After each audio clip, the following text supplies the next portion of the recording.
بسم اللہ الرحمن الرحیم، السلام علیکم۔ آج چیف جسٹس آف پاکستان نے اہم ترین کیس کی سماعت کے دوران حکومتی جو بیانیہ ہے، حکومتی جو اتحاد ہے، اس کو تہس نہس کر دیا اور یہ واضح کر دیا کہ چیف جسٹس بھی میں ہوں، بینچ کی تشکیل کا اختیار بھی میرے پاس ہے، از خود نوٹس لینے کا اختیار بھی میرے پاس ہے، اور اس وقت سپریم کورٹ آف پاکستان میں جو اکثریت ہے، ججز کی اکثریت ہے، وہ بھی میرے ساتھ ہے، اور میں کسی صورت بلیک میل نہیں ہوں گا، کسی صورت حکومت کے پی ڈی ایم کے دباؤ میں نہیں آؤں گا۔ یہ معاملہ تھا Supreme Court practice and procedural bill کی سماعت کا، Supreme Court practice and procedural bill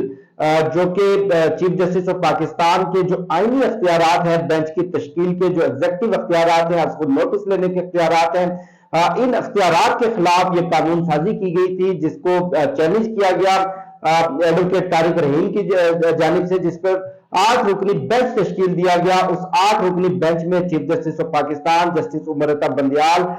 justice Mazahir Ali Naqvi, justice Ijaz ul-Ahsan, justice Mian Muhammad Ali Mazhar اور جسٹس عائشہ، جسٹس حسن اظہر رضوی شامل تھے، جسٹس شاہد وحید، اور اس 8 رکنی بینچ نے آج کے دن یہ اہم ترین سماعت کی۔ اس سماعت کے دوران چیف جسٹس آف پاکستان نے جب یہ سماعت کا آغاز کیا سپریم کورٹ آف پاکستان میں، تو مسلم لیگ نون کی طرف سے، پی ڈی ایم کی طرف سے بیرسٹر صلاح الدین پیش ہوئے، پیپلز پارٹی کی طرف سے فاروق چنائک پیش ہوئے، اور پاکستان بار کونسل کی طرف سے حسن رضا پاشا عدالت میں پیش ہوئے، اور جبکہ جو درخواست گزار تھے طارق رحیم صاحب، وہ بھی پیش ہوئے، اور سماعت کے آغاز پہ انہوں نے پی ٹی آئی کے وکیل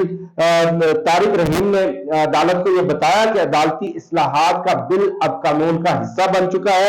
اور چیف جسٹس آف پاکستان نے ریمارکس دیے کہ گزشتہ حکم نامہ عبوری نوعیت کا تھا، جمہوریت آئین کے اہم خد و خال میں سے ہے،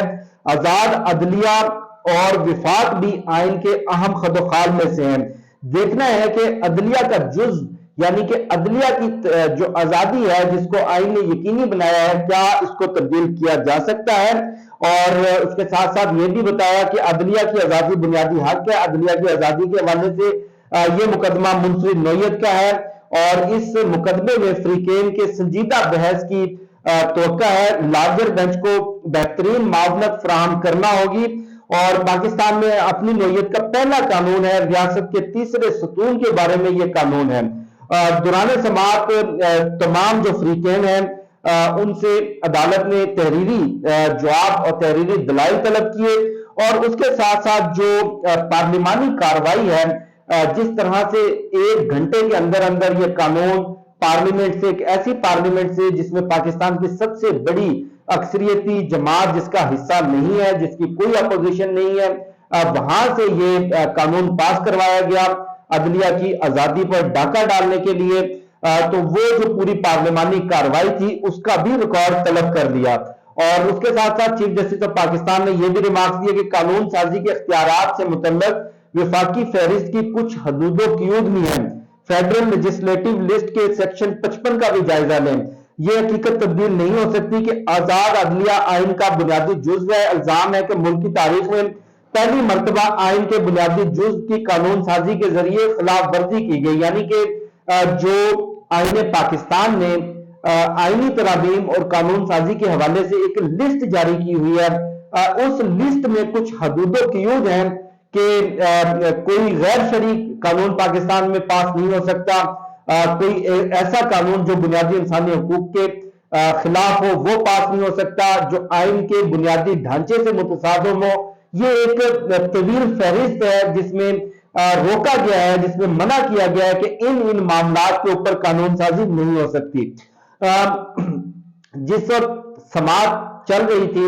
دوران سماعت پاکستان بار کونسل نے جسٹس مظاہر علی نقوی کو بینچ سے الگ کرنے کی استدعا کی، اور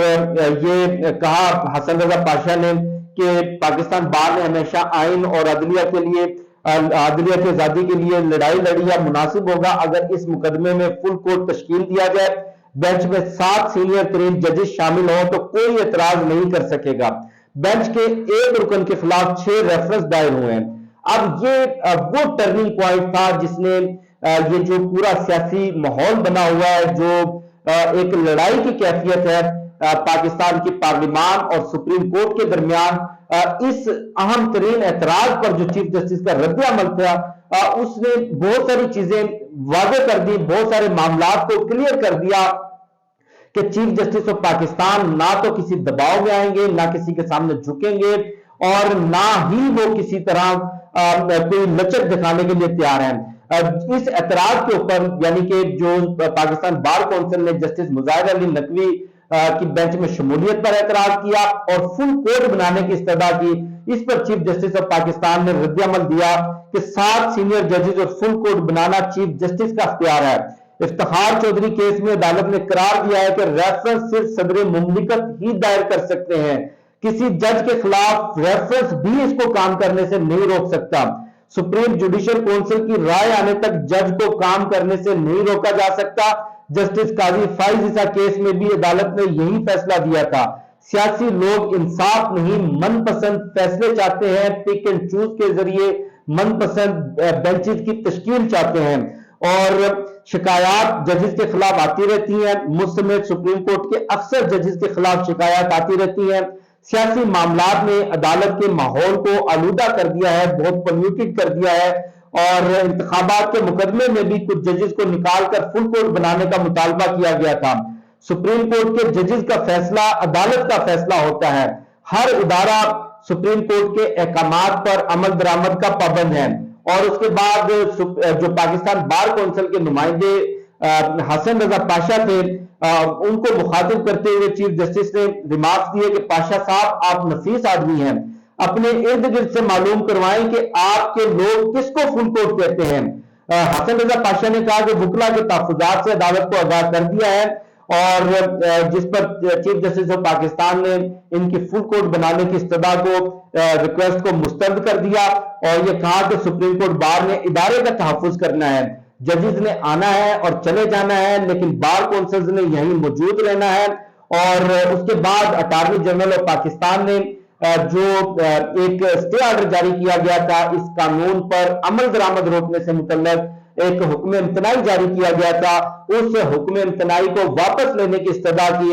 جس پر چیف جسٹس نے کہا کہ پہلے سمجھا تو دیں کہ قانون ہے کیا اور کیوں بنا، جس پر اٹارنی جنرل نے کہا کہ عدالت بینچ بڑھانے پر غور کرے، یعنی کہ اسی بینچ میں مزید ججز کو شامل کرنے پر غور کرے، جس پر چیف جسٹس آف پاکستان نے کہا کہ بینچ کی تعداد کو کم بھی کیا جا سکتا ہے۔ اس پر جو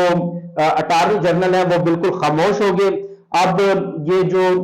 سماعت ہے اس کو 8 مئی تک ملتوی کر دیا گیا۔ تمام فریقین سے جو تمام درخواست گزار ہیں جن کو نوٹس جاری کیے گئے، تمام اداروں سے تحریری جواب طلب کر دیے گئے ہیں، اور 8 مئی کو اس مقدمے کی سماعت ہوگی۔ اور آج کے یہ جیسے کہ میں نے آپ کو ڈیٹیل بتائی کہ چیف جسٹس آف پاکستان نے یہ 2 ٹوک انداز میں بتا دیا کہ حکومتی جو بیانیہ تھا، پی ڈی ایم کا جو بیانیہ تھا، پی ڈی ایم کا جو ایک عدالتوں پر حملہ آور تھی کہ چیف جسٹس کو کسی طرح سے دباؤ میں لے آئیں گے، سپریم کورٹ کو دباؤ میں لے آئیں گے، تقسیم کر دیں گے، ان کی تمام تر سازشیں، ان کے تمام تر حربے آج ناکام نظر آئے۔ اور اس کے ساتھ ساتھ جو ایک اہم ترین ڈیولپمنٹ ہوئی ہے، کل رات چیف جسٹس آف پاکستان نے سپریم کورٹ کے تمام ججز کو، تمام 15 جو ممبر ہیں سپریم کورٹ کے، ان کو اپنے گھر عشائیے پر بلایا تھا، جس میں سپریم کورٹ کے 14 ججز نے اس عشائیے میں شرکت کی، لیکن جسٹس قاضی فائز عیسیٰ نے اس عشائیے میں، چیف جسٹس آف پاکستان کے عشائیے میں شرکت نہیں کی، اور چیف جسٹس آف پاکستان نے اس اکٹ سے، اس گیدرنگ سے بھی یہ ثابت کر دیا کہ سپریم کورٹ کے ججز کی اکثریت چیف جسٹس آف پاکستان کے ساتھ کندھے سے کندھا ملا کر کھڑی ہے، اور وہ ان کے ساتھ ڈٹ کر کھڑی ہے۔ اور سوائے جسٹس قاضی فائز عیسیٰ کے، اور جسٹس قاضی فائز عیسیٰ تنہا پارلیمنٹ میں، اور پارلیمنٹ کی ایک ایسی کاروائی کا حصہ تو جا کر بن گئے کہ ایسی پارلیمنٹ میں تو جا کر بیٹھ گئے جس کے اوپر بڑے اعتراضات ہیں، جس کے اوپر بڑے تحفظات ہیں، جو پاکستان کی تاریخ کی سب سے متنازع ترین پارلیمنٹ ہے، لیکن انہوں نے چیف جسٹس آف پاکستان جو کہ سپریم کورٹ کے سربراہ ہیں، جو کہ باس ہیں جسٹس قاضی فائز عیسیٰ کے، ان کے عشائیے میں شرکت کرنا مناسب نہیں سمجھا۔ اس کا جواب تو جسٹس قاضی فائز عیسیٰ ہی دے سکتے ہیں۔